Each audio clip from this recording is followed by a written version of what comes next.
Hey EvC listeners and viewers, it's Ed here. We've got some special bonus content for you. Canada's consumer carbon tax policy has been getting a lot of press attention of late, especially following the $15 per tonne increase that took effect on April 1st, 2024. Much has been said about it across the political spectrum, some of it accurate, and some of it just plain wrong.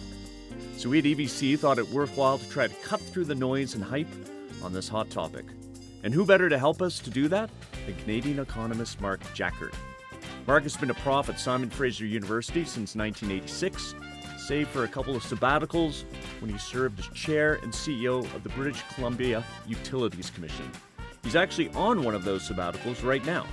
Mark has served on the IPCC, domestically on the National Roundtable on the Environment and the Economy, and he's a fellow of the Royal Society of Canada and the C.D. Howe Institute.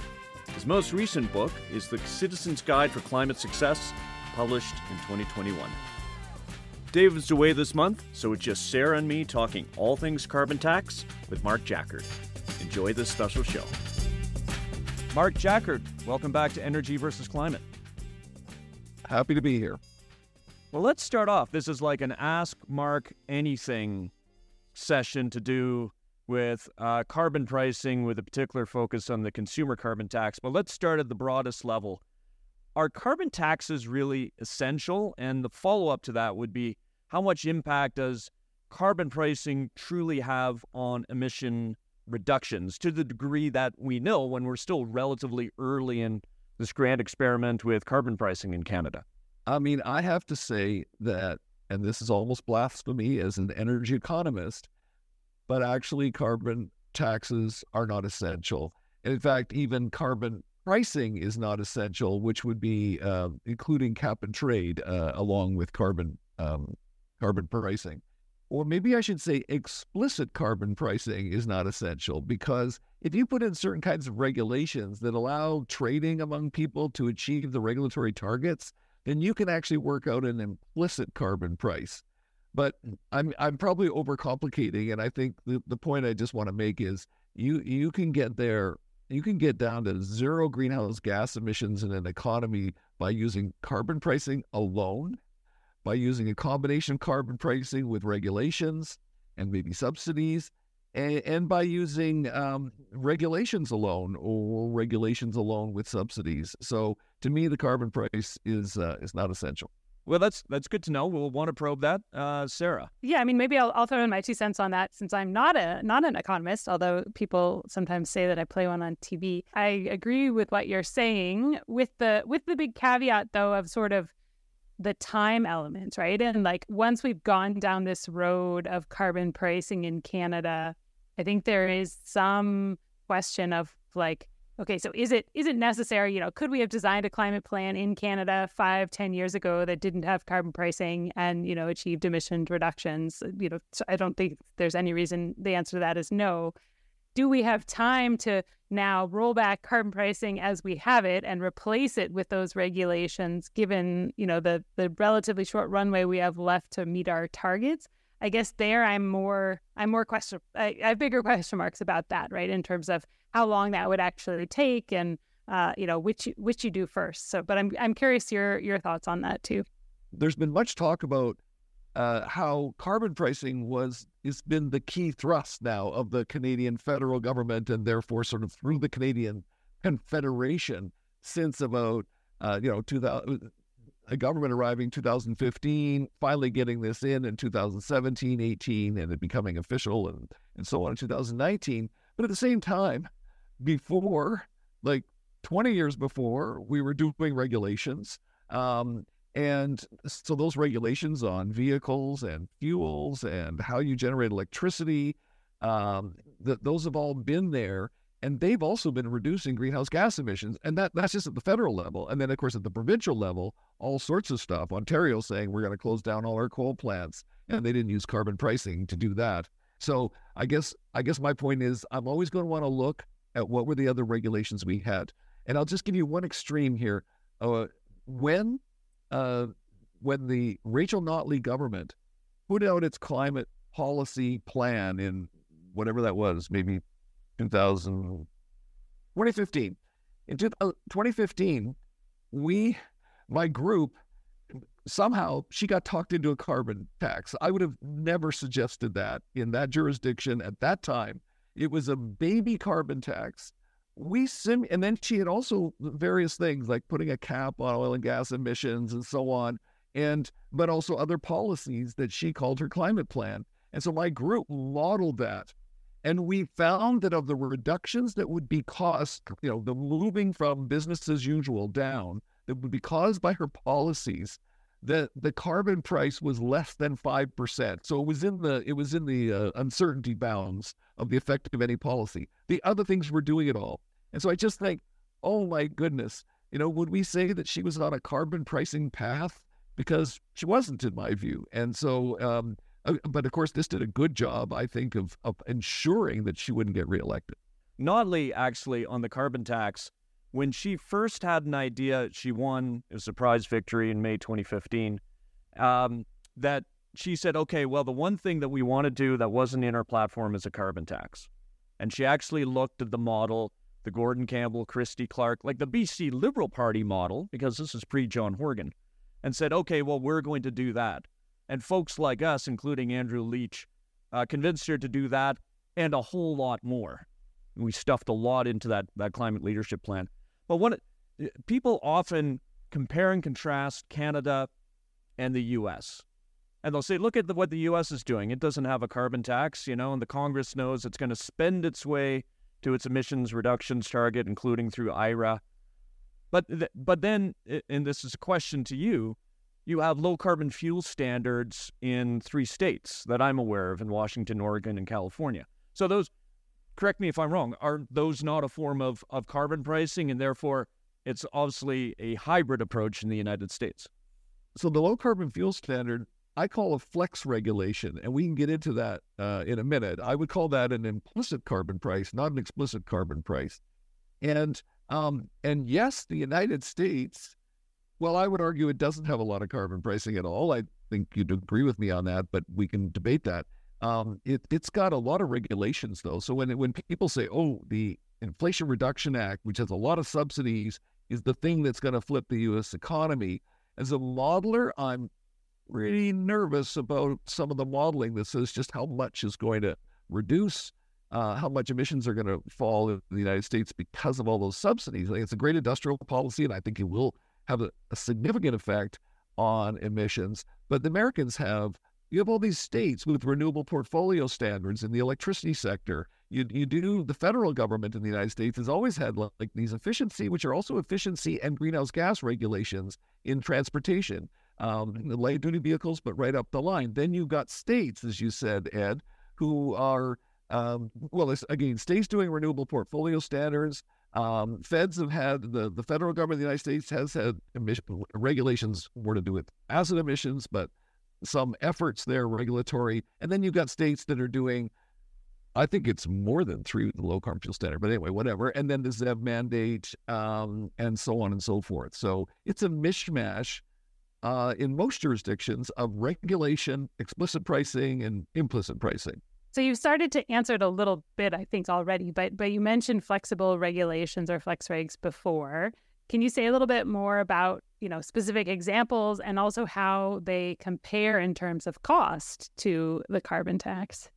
What I mean by flexible regulations, and the reason I started to use a term like that and some other colleagues, is because a lot of, again, my economist brothers and sisters and thems and others, have a tendency to say, oh, there's over here is carbon pricing, and it could be cap and trade or a carbon tax.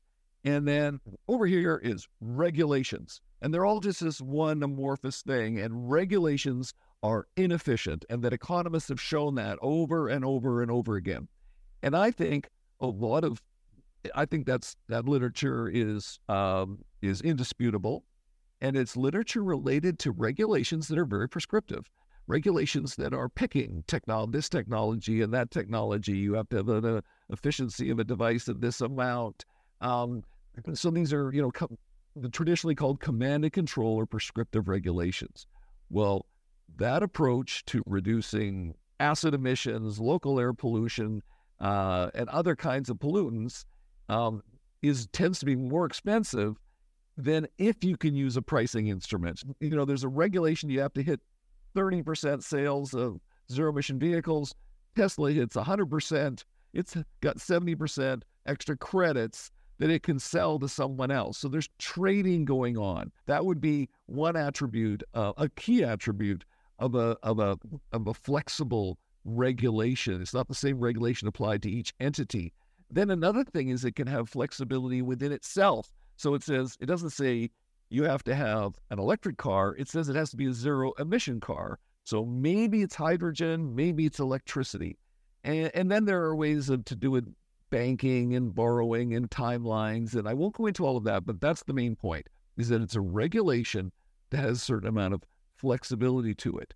Now, back to your question, though, does that really improve things in terms of cost? Or is it still just as costly as those, technology picking regulations? Well, I've been involved in both speculative analysis of this as an energy economy modeler. I'll model the effect of these things.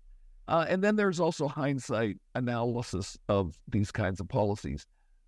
Those of us who model it and say you use that regulation to get all the way there, to get to a zero-emission, with a whole fleet, all the sales are zero-emission vehicles, or you're moving to renewable electricity generation or zero-emission electricity generation, we find that while these things are a bit expensive early on, they actually can be almost as cheap as carbon pricing in getting to a given target. When we say they can be inefficient, first of all, we're trying to make it as efficient as possible within the sector where the regulation is. So it's a methane cap in oil and gas production, or it's a zero-emission vehicle mandate, or it's a low-carbon fuel standard. It covers a few sectors maybe, but you try to make it. But then the challenge is, have you set the stringency for each one of your flexible regulations in each sector so that, what we call the marginal costs are roughly equal across sectors? You could have intra-sector inefficiency or inter-sector inefficiency. So I'm not saying this thing's perfect, but actually, if you look at carbon pricing, we do different carbon prices in different sectors as well, and you're seeing a lot of that. So sorry, and thanks for your patience. Yeah, that's great. I got to throw in my favorite flexible regulation, because I think, everybody has to have a favorite flexible energy efficiency regulation. Mine's the Japanese Top Runner program, which I think has been around since like the late 90s. And it basically is a sort of automatically updating energy efficiency program where they set minimum energy efficiency standards across product categories on the basis of, and I'm going to get the details wrong, but it's something like the top quartile performers inform the future regs. And I think that's such a neat policy for a couple of reasons, both because it has this inherent sort of continuous improvement built into it. So it's not like you pass the policy one time and then it sits there static kind of forever. But it's also very informed by what is possible, right? And sort of a race to the top, if you want to. Yes, make them flexible. Absolutely. So, but for me, that takes me one step further away, because I'm thinking of flexible regulations that really go after getting us from something that burns oil, coal, or natural gas to something that doesn't burn it. And so the challenge with efficiency is always that all about rebound effect and the actual total effectiveness of it. But yes, they're designed flexibly. So great point. Mark, I want to ask you we're going to differentiate between the consumer carbon tax and industrial carbon pricing. But there was this gotcha moment that hit the press when Scott Moe, Premier of Saskatchewan, made his committee appearance, I think late last week. And he was, he's part of the band that is beating the drum against the rate hike that went into effect yesterday.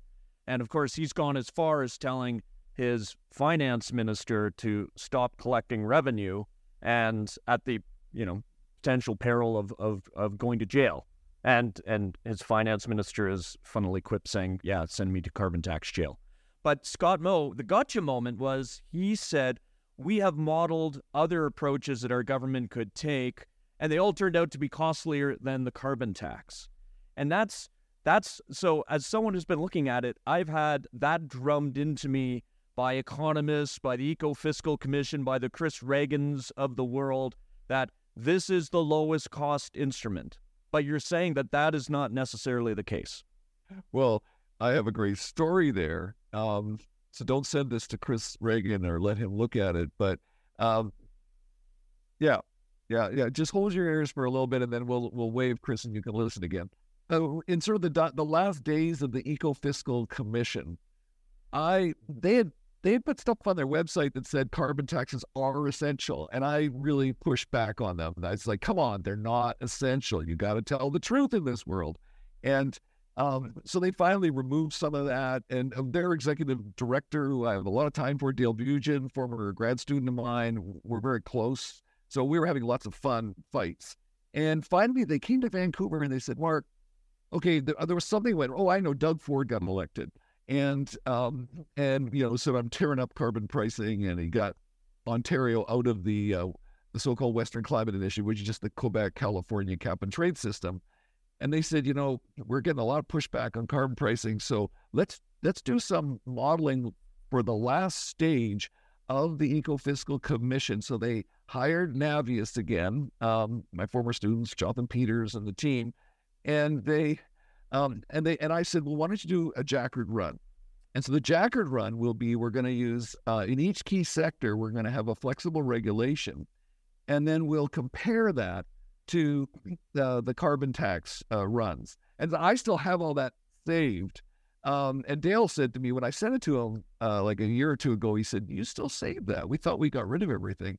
Because after they saw these results, it turned out the flexible regulations. Now, remember, this is us modeling it, so it could be a function of how we model. I'm not trying to say it's definitive, but the modeling showed that the carbon tax was only slightly more efficient. Then the Eco-Fiscal Commission wrote out its last report, and it expunged all the results related to the flexible reg side of it.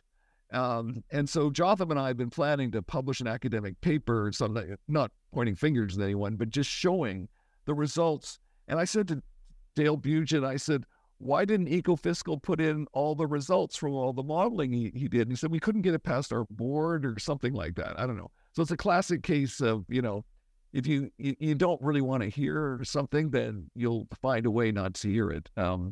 So that's my story. That Dale and Chris, the truth comes to light, and a shock. Everyone, you heard it here on Energy versus Climate First. These are good friends, and so I hope they'll stay good friends, but I had to say that. Don't worry, only 8 people listen to this podcast, Mark, and they're all good friends. Sorry, Sarah, what are you? Oh, I was going to jump in with a bit of a defense and a bit of a broader context here, and I think this is actually sort of, to me, reflective of part of the challenge of climate and energy policy outside of a discussion on a podcast like this, which is twofold maybe. So one is, we're talking about, do you need a carbon price, and can other regulations, take its place? That's, of course, very much not the conversation that's going on across Canada right now with the I'm putting air quotes, Axe the Tax campaign, right? Which is very much not, get rid of the tax and bring in a set of smart, flexible regulations, but axe the tax because it's the, cause of unaffordability and all these problems. And so, yeah, I guess I wanted to sort of recognize that point and say that, and it's a little bit maybe reflective of also what we try to do on this show, which is to say that there are, when you get into the weeds of the policy design and the questions, there is a lot of nuance there, but there's just not a lot of nuance then in that discussion that's happening at that other level. And I think the discussion of axe tax and the unaffordability and the just complete disregard for the consumer-facing rebates is like orders of magnitude, of course, more problematic than, flexible regs versus carbon pricing. I use a term in the last book of mine, The Citizen's Guide to Climate Success, climate sincere and climate insincere politicians. And so, you could have a politician who says, I'm not going to do a carbon tax anymore. So here are the stringent regulations. Here's where their levels will be. Here's the mechanisms to help low-income people who might be more affected than others, or how I'm designing them. And so they do that all in one package, as opposed to a politician who might say, this is going to destroy the economy, it's making poor people poorer, and I'm going to get rid of it, and doesn't really tell you how they're going to reduce greenhouse gas emissions. Absolutely. And it's an interesting thing because we might at some point get back to the big battles we had in British Columbia with the carbon tax, where the political positions were reversed, which is kind of fun. It was the NDP provincially in 2008, 9, and 10 who launched a giant Axe the Tax campaign, and me and my PhD student Nick Rivers spent all of our time doing op-eds in the Vancouver Sun to counter the NDP misinformation. So I've been able to prove that I'm nonpartisan because, but I was going to talk about Aaron O'Toole. So as leader of the Conservative Party, gets in as leader, is going to run an election campaign, and he knows that in his own party, he's got to figure out the carbon tax and how we doing this and how we going to call it. Can I stay alive in my party and also still win federally? And he didn't start an Axe the Tax campaign. He said, we'll keep it at $50, and then we need to blend in flexible regulations. So they approached me, they approached Navius, and then I worked for free, of course. Navius was in a consulting contract to the Conservative Party of Canada, and did a bunch of scenarios for Aaron O'Toole. So I'm just saying that, I'm not trying to say that Pierre Poilievre is insincere. I mean, but I would like to see some policies by now that he intends to put in instead of the carbon tax. And to Aaron O'Toole's credit, he was very serious about that. So we did runs, and we had to keep changing the stringency of the flex regs until they would finally achieve Canada's target. Because he said, I'm still going to achieve Canada's Paris commitment, but I'm not going to have a continually rising carbon tax. Yeah, and here we are now pining for the good old days of Aaron O'Toole in the way that many in the U.S. are, with Donald Trump back on the scene, pining for the good old days of George W. Bush. But so Pierre Poilievre is not Aaron O'Toole. Meet the new boss, not the same as the old boss, and certainly on things like his climate plan. I attended a talk that he gave to the Canada Strong and Free Network conference. It would have been about this time last year. And the only bigger applause line he had than Axe the Tax was, I'm going to defund the CBC. So I think that might actually be Act 1 or an attempt at it were he to become prime minister, which the polls say is likely, 18 months from now. That brings me back to the question I want to ask is just industrial carbon pricing versus the consumer carbon tax. Because people are worried that when Poilievre and Scott Moe and others say axe the tax, that if they do successfully axe the consumer carbon tax, then they will keep on going.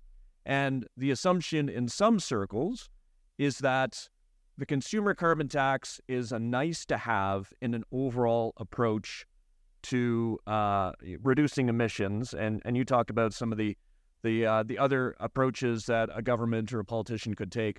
But industrial carbon pricing is a need to have, and it's doing the heavy lifting in terms of emissions reduction. Is that the right assumption? So let's be nice and crude and say half of our emissions are from emission-intensive trade-exposed industries. I think you're referring to something that I looked at just recently as well, which was from our friends, Dale and company at the Climate Institute.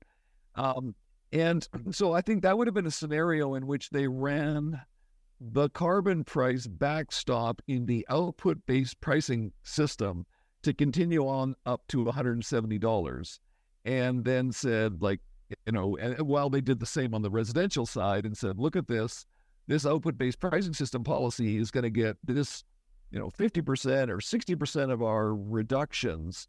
And so make sure you don't get rid of that policy. When we first came up with the output-based pricing system, the federal government, and some of this is copied on what Alberta started in 2005, an intensity-based, what I call an intensity-based regulation on large industry.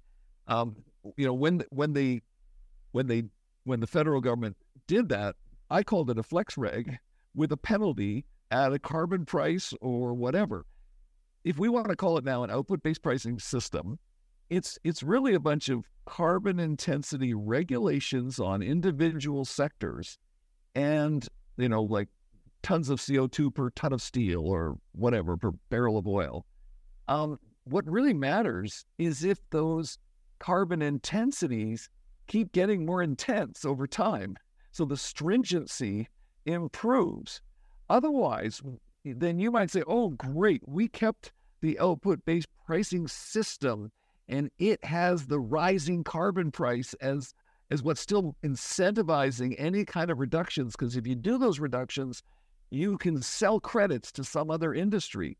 But that's only if everybody's up against their constraint. And so they need to buy credits from someone because maybe they're getting offsets and maybe they're trading among each other. And so maybe your stringencies aren't so much that your output, the price, the backstop price in the output-based pricing system is not really a binding price. Then it wouldn't get all the reductions that were shown in that recent modeling. So what's my point here? I would love it if we kept the output-based pricing system, obviously, and I haven't seen anything from the conservatives to say that they would get rid of it, but I understand people would be concerned about that, so I share that concern. At the same time, though, I know the proof is in the pudding, so just keeping that thing doesn't really help you. It depends if the carbon price is still rising and if the stringencies of the intensity requirements are still falling. And this is the same as you have in any kind of, either whether a regular absolute cap and trade system or an intensity-based cap and trade system. And you've had those issues in Europe, you have them in California, and so on. So, Mark, let's talk about these rebates, because you hear axe the tax, spike the hike, and then you hear representatives of the federal government or the supporters saying, yeah, but, the average Canadian gets more money back than what the average Canadian family pays. And that's the way that we can justify it. So why would you want to do this? Hey, everyone, we're in the money. And you're getting the price signal to shift away from internal combustion engines to electric vehicles. But then you're getting that money, and so you're being left whole, or you're being left more than whole. So first of all, why do we need to give back carbon tax revenue? And does that then not negate the price signal in the end? Is it not counterproductive? Are Canadians not figuring out, oh, sure, well, I could move away from my ICE vehicle and go EVs, but I'm being kept whole, I'm getting that money, and then in the end, it doesn't incentivize the kind of behavioral change that the government wants? We economists have just been assuming that a carbon tax works because enough people will figure out that the amount a carbon tax with a grant rebate, enough people will figure out, oh yeah, all of us are going to get the same amount of money back per person or per household, or within our income category. And yet, if I'm the one who just takes transit and doesn't drive my gas guzzler or cycles or can afford an electric vehicle, I'm still going to get the same amount back as my neighbor. So I guess economists, still think that there's enough people out there that can add that up. So, but in terms of what's the surveys show or behavioral, revealed or stated preference, I don't actually know the literature on that. So I can't. So I think we economists just kind of believe that. I think an interesting question, though, is, and I think that was embedded in the beginning of your question, is how do you give the money back? And there's both a political side to that, but I'll just stick with not the political side, but just what are the options, right? So, one option is you make sure you give the money back to each other in checks, and they're as visible as possible. So that's the big idea. In British Columbia, when the government put in a carbon tax, I was actually doing my consulting group was doing the modeling for the government, working with their finance model, and there we were doing income tax cuts. They cut the basic income tax. They cut the corporate income tax when they introduced the carbon tax, and then they also gave straight grants to people who were not paying income tax. So they were getting a GST check 3 times or whatever it was per year. So they also got the carbon rebate. So that kind of thing is going on. And then the question is, so you can give people the money straight back. Then there's also the model that you could give the money back, but mostly in programs that subsidize maybe lower income people to get a heat pump, to get an electric bike, maybe to get a cheaper electric vehicle as those start to appear. And so, in other words, you give it back targeted so that it's linked to the environmental objective, which was the reason for putting the carbon tax on in the first place. And then finally, there's the argument, no, this is a great way to fund government programs. Sure, maybe a few decades down the road, you're going to have to find other funding sources for low-income housing and transit and daycare and so on. But right now, this is a good way to do it. So in Sweden, their carbon tax rate, I just looked this up, in Canadian dollars would work out to about $180 per ton of CO2. They don't seem to have any big battles about, affordability with this carbon tax, and the money from it. Very little of it it's targeted. It goes into general revenue. It's not targeted. Very little of it is actually targeted. So there's been all these debates about the different ways to give the money back. Should it be progressive? Should it not? Should it?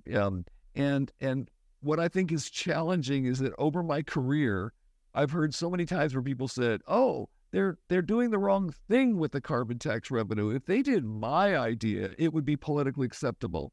And I just found that that's not the experience that I've seen. It's the carbon tax is something that it's fairly easy to convince some percentage of people, and I'm not talking a huge percent. You only have to convince 10, 15, 20% of people that the carbon tax money is being misspent in some way, and then you might have enough to win swing ridings in a critical election.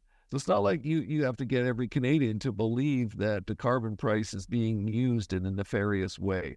But anyway, those are the three options, or those are my three categories. I'm sure there's a fourth or a fifth, but it's to do with do you put it in general revenue and say, look, that's what's really important, or do you tie it somehow because you think, first of all, make it progressive to help lower income people with this, or do you straight checks because you want the middle class and everyone to get that money too, so that they defend the policy. These are the debates that I've read so many articles about over the years.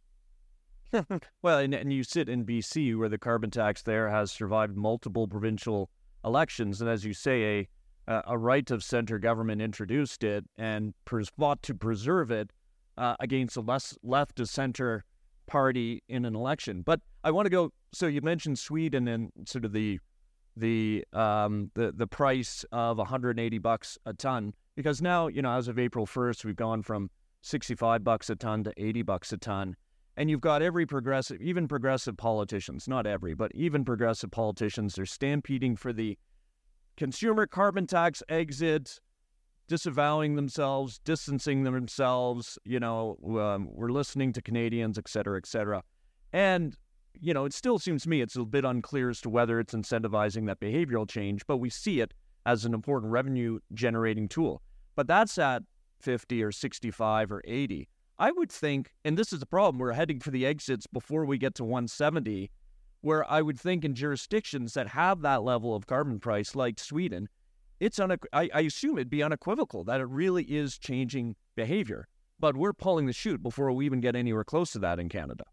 My former PhD student, Katja Rhodes, who's a prof at UVic, is working a lot on, public perceptions, like where is the role for a carbon price? Like, is it a starter policy and then you put in regulations, or a lot of regulations and then it's a cleanup policy, like a consolidation policy? So, for example, $180 in Sweden today, when they're starting to move fast to catch up to Norway in terms of electric vehicles. All their building stock now is not burning natural gas.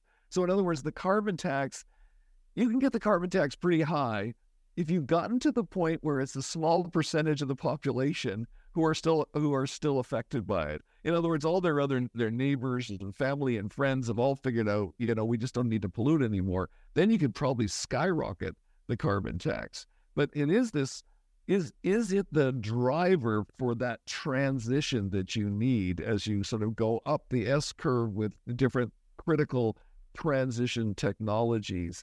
And I just don't know. And that's sort of what I think what you're getting at, Ed, that it's like, oh man, could we really have stayed the course? And let me just give you one example. April 1st, the carbon tax just went up here across Canada. I've been like keeping my head down, avoiding the media. I'm getting continuous media calls, and I'm sure, Sarah's smiling, over the last 3 weeks.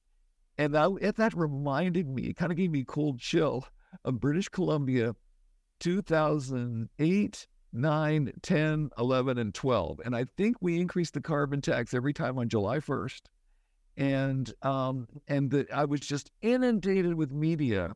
And the media love to accept all sorts of articles that really didn't make any sense. They were very distortionary. So you're gonna, and that's the media trying to be fair, like op-eds in the Vancouver Sun. Well, we'll let them say something, and then okay, maybe this professor, and it just I was trying to imagine doing that for the next 20 years and a government being able to stay in power.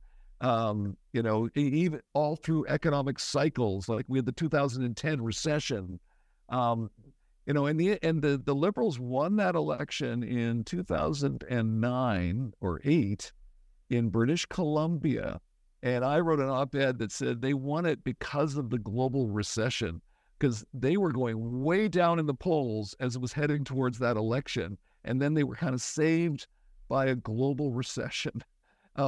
Where people then said, oh, we won't vote NDP, we'll vote for it. And also that global recession meant that oil prices plummeted. And so the people who were, the NDP who were against the tax were like, isn't this horrible? And, it's making your cost of gasoline is going to up 2 cents next year. And the price had already plummeted 70 cents. They got lucky.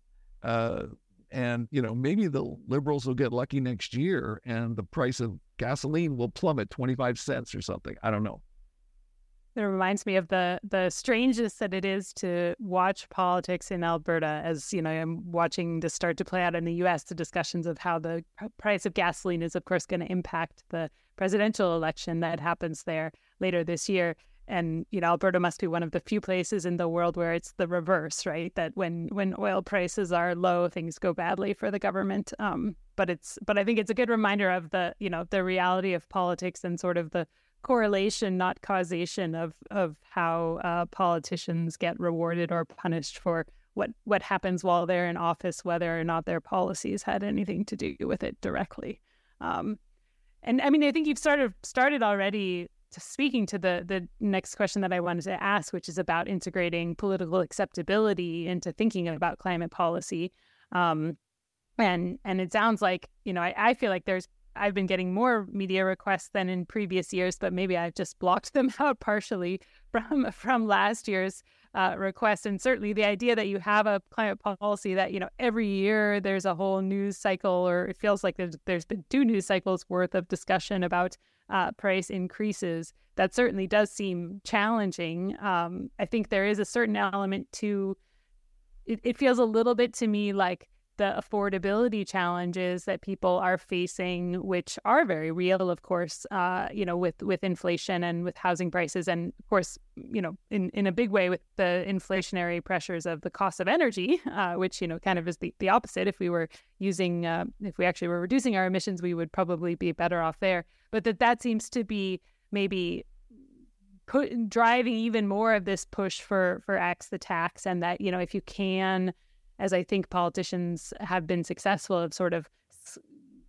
blaming the affordability challenges solely on the carbon tax, then it does become a very, it's a good story to tell. I guess I don't know what's going to happen when it goes away and the affordability challenges don't go away.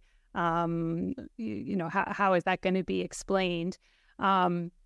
I'm curious, though, about your thoughts about the piece of explaining it better and why the message is not getting across. And, as someone who tries to go and explain how this works and here's a lot of sort of claims that, well, this government has failed and it's their fault that they sort of didn't explain it better. I guess I get stuck a little bit on, sure, you can always do better explaining, but if you have a population and a group of people that are just being inundated with misinformation, you're sort of almost, there's no way to explain your way out of that message. So I don't know.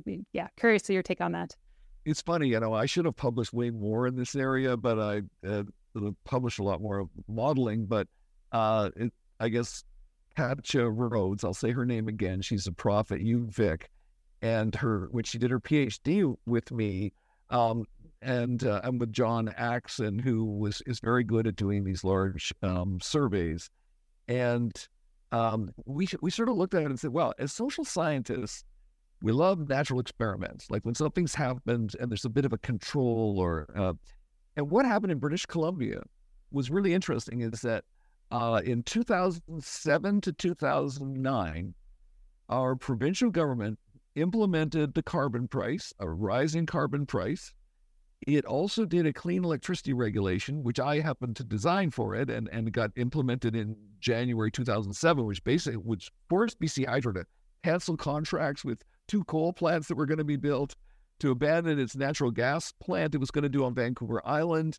And this was a huge victory. And it was basically it was like the federal clean electricity regulation, although like happening in a very short time frame, which was a luxury in a hydro-based province where we could do that. And then the other was the low carbon fuel standard, which the government just copied. We said, copy California, just bring it in. And so we had this controlled experiment where we had the carbon price, and then overlapping policies. We had the electricity regulation, and which it had flexibility to it. Like we didn't know Run-of-River Hydro would win out over, let's say, natural gas with carbon capture and storage or whatever, but it demanded clean. And it could be, as I say, fairly demanding just because we were 95% hydro or whatever. And then the low carbon fuel standard, setting that up. And so what was interesting is as modelers, we were able to model like to the year 2020. So this is the year 2008, 2009. What would be the incremental effect of each one of these policies alone or when in combination with the others in greenhouse gas reduction? So we were able to estimate the greenhouse gas reduction, and we were able to estimate the cost per ton reduced.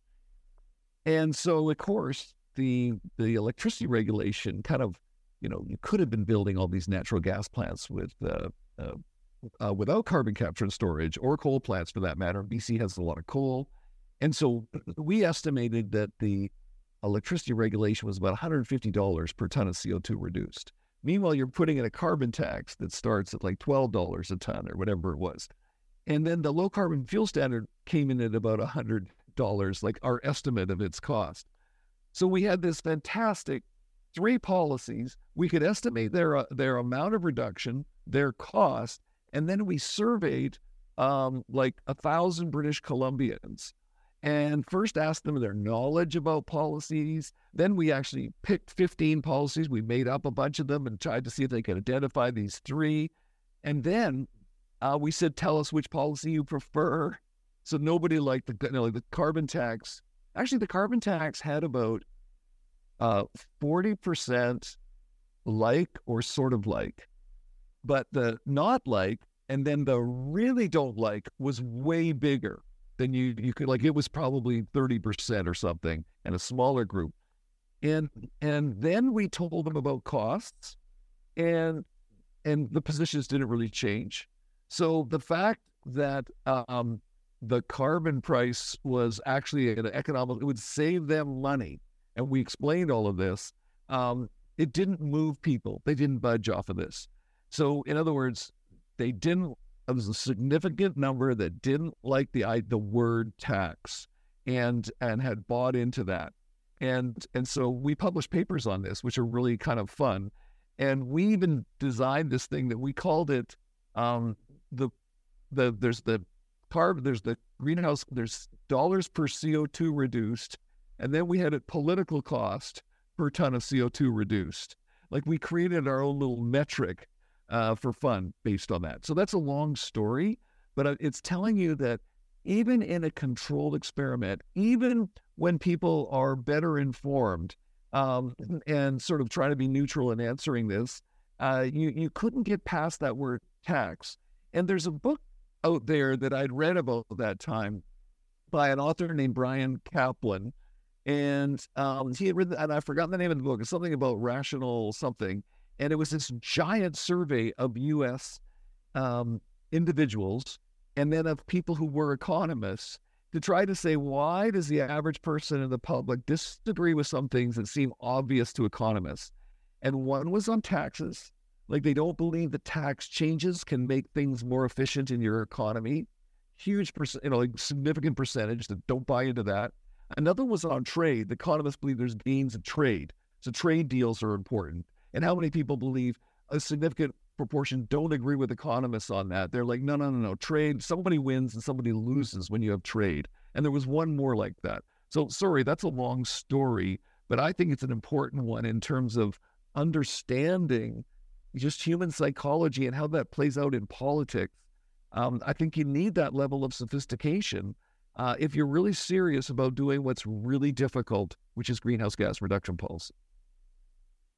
Yeah, well, and it comes back, I guess, to me, that central challenge of the climate sincere versus insincere politicians and the way that a price on carbon. And I mean, I think you've seen that play out in the US, and they ended up not going down that path. But there was certainly a big group of people that I think it's fair to say are in the climate insincere space that have really glommed onto a carbon price or a carbon tax as sort of a way almost to defend against other regulations, and that they think that it's something that will never get passed, which is not to say that everybody that supports it is, climate insincere.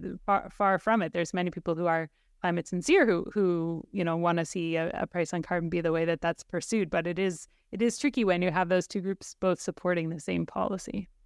Well, and I remember, it looks like way back when, like pre-Kyoto, I think it was the head of Exxon or whatever said, I'm in favor of carbon taxes. And that's when I knew it. Yeah, we knew we were in a new era. I had a couple thoughts, Mark. I mean, one, when you ran that polling, if you'd asked people at the time that the BC LCFS would be trading at $495 per ton Canadian, it would have been interesting to see. And I'm not sure if anyone anticipated the prices sort of getting up to those levels, which, supply and demand economics.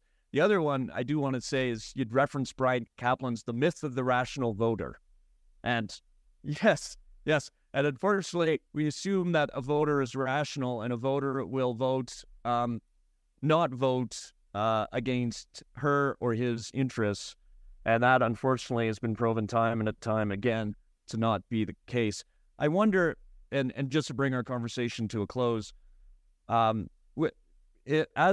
a policy tool, if we're starting to see, if we're at the beginning of the end of consumer carbon taxes as a policy tool, that we could say we gave it a try, and for a whole bunch of reasons, and I'd say including the failure of the environmental movement, of which I am part, and I ran a national climate energy NGO, we failed to create political resilience because fundamentally we failed to use communication in a way that would really thwart the naysayers. And it was essentially the other side. And paradoxically, it tends to be a right-left split in Canada, no longer now, where you see many left or center-left politicians are also running for the exits. But to date, it's been this right-left split.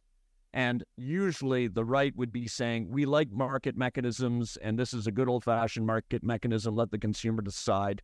And yet they're the ones out of the gate to disavow themselves of consumer carbon taxes. But my question, so that's a very long preamble to a question. So let's speculate it's fall 2025, whether majority or minority, Pierre Poilievre and the Conservative Party of Canada has won and won the federal election. Act 1 is to defund the CBC. Act 2, God forbid, Act 2 is to axe the tax. And he does it in one fell swoop on the day that his cabinet is sworn in. Speculate, what happens? What happens at that point? What does Canada do? Do provinces follow suit? Does the sky fall? Do people then go out and start just joyriding for the heck of it? Like, what's going to happen in Canada if the carbon tax, the consumer carbon tax, is taken away? I don't know what'll happen 18 months from now. Like, even electorally. We, as a modeler, forecaster, one of the things I've learned from really good literature is we tend to take our most immediate experiences in recent time and we project them into the future. And that's when we make the most mistakes in forecasting. And so I know you weren't you were just wanting to give me a hypothetical and take me down that path, which I'll do. But I wouldn't. It wouldn't surprise me at all if a whole bunch of things that we couldn't think of, some major environmental cataclysmic event, a world economic event, or heaven forbid, military event, and a whole bunch of different things are happening by the time we get to an election in which someone might be elected who's committed to kill the carbon tax for residential, for households. So I want to keep that in mind for people. And as I say, the Liberals in British Columbia, who were they're somewhere between the federal Liberals and federal Conservatives, so right of center. They were and it's in my book, the Catherine Harrison gave me all these polls showing them they were heading for oblivion because of the carbon tax. And then a global economic recession came and everybody's focus differed and the price of gasoline plummeted. So I don't know what's going to happen over the next 18 months, but it might not be the scenario you want me to imagine. Now, and Mark, just quickly on that, was it 2012 or 2013 when it looked like Adrian Dix was going to become premier in British Columbia, and Christy Clark pulled it out of the fire, and partly over to do with the pipeline, with Adrian Dix saying, "Hey, I'm against," I think it was Trans Mountain at the time. Sorry, that's just BC politics are always exciting. She said we were going to do LNG everywhere, and that we were going to become like Alberta and we were going to get rid of like sales tax and eventually income tax and so on. Yeah, it was quite a brilliant campaign. But anyway, it really depends. I'm thinking through a bunch of examples. I'm thinking about the election in Australia where they had put in a carbon tax, and then the prime minister, I forget her name, was defeated. And so the Conservatives got in and, got rid of that carbon tax. I guess there's a lot of ways it can go, and I'm not a crystal ball type person. So what I could say is that it really depends on how Poilievre thinks of this strategically. So it was very good for me to discuss with Aaron O'Toole. It's one thing what you might say before you get into power as a mechanism, the wedge issue that you think will help you get into power, and how you actually govern because you'd like to get reelected at some point. And I was here in British Columbia when Gordon Campbell was elected in 2001 and then reelected in 2005, both with really healthy majorities. And then a close friend of mine who worked in government said, "Hey, he wants to act fast on climate." And I said to my friend, "You're wrong, get lost." And then eventually, my friend is Warren Bell. He's a long, well-known public servant in British Columbia. And then he came to my house and said, "Listen, they want your help and let's get involved." And so I was shocked. I was shocked that this right of center politician who didn't seem concerned at all about climate. So what it's taught me is anything can happen. And when it does, and that what happens can be very different. It can be someone who says, "You know what, I am going to get rid of that retail carbon price affecting gasoline and natural gas and heating oil. And so I'm going to put in some regulations that phase it out over time, plus some subsidies." If that person feels if that politician feels it's in their interests in order to get reelected in Canada, where there, by and large, is a pretty large swath of the population that is looking for climate sincerity and wants to see something get done. So don't slash your wrists 18 months from now. There's no point. And we'll see, because Pierre Poilievre says exit tax, but then he says tech, not taxes. But the tech part is still ill-defined. Yep. So we'll see, and we'll probably get a better sense of that and the lead up to a federal election, which we know we must have by Q4 of 2025 at the latest. I was just going to say, I think there's a very clear differentiation then, getting back to a point we raised earlier, which is, either you say axe the tax and that's it, or you say axe the tax and here's the set of policies that I'm going to bring in to replace it and to, ensure emissions reductions and help Canadians reduce their dependency on, global fossil fuel markets and all of these other things, right? So I think there's at least a somewhat clear litmus test around, is there some serious plans behind the promise of a climate plan, or is it sort of the, unicorns and rainbows of somehow tech will save us magically without any kind of actual policy to ensure that we adopt it? Yes, and I think that's what we should be emphasizing. So, like Andrew Scheer, when he ran his campaign leading the Conservatives against Trudeau, he just kept saying, technology, we'll do it with technology. So he had the same kind of speech. And so my group, we've done this for a lot of elections. I guess I can't do this anymore. But we would actually simulate all the different political parties. And if they weren't, to a same or whatever target that they said they were achieving. So I think what people should be working on right now, if they're worried about climate sincerity, is to continually say, tell us what are the policies that replace the carbon tax to get to where. And if someone says to you or says, oh, well, we're working on that, no. The climate policies that will be used by any sincere climate sincere government are well known and have been well known for a couple of decades. So I wrote on flex regs. I called them market-oriented regulations in my book, 2004 book, Sustainable Fossil Fuels. That was because I was watching what was going on. So the key message here is that don't let someone tell you, oh, we're going to work on that one. It's like, no. You and your advisors can figure out the policies in an afternoon. There's 4 sectors or 5 sectors to worry about. We know the main policies around the world that work. So tell us not only the policy in that sector, but the stringency at what year. And if you can't tell us that, you're not sincere. It's redundant now, but I was part of a small group that advised Raki Panchole, who is an Alberta NDP leadership candidate here in Alberta. And she came forward to this small group and said, hey, I'm considering a platform that wouldn't include the consumer carbon tax. But what do I need to do if I take that out? What kind of hole do I blow in an emissions reduction plan, and how do I replace it?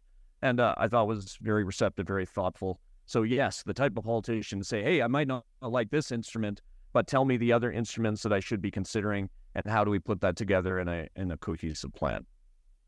Yep, absolutely. Well, let's wrap it up. We've gone way over time, but listen, Mark, when we wanted to discuss this topic, we could really think of no finer person to talk to than yourself. And so it was our great pleasure to have you back on Energy versus Climate to unpack this topic with us. We know you're busy. You're the chair and CEO of the BC Utilities Commission. Don't worry, everything you said, Zoom technology has a lawyer filter.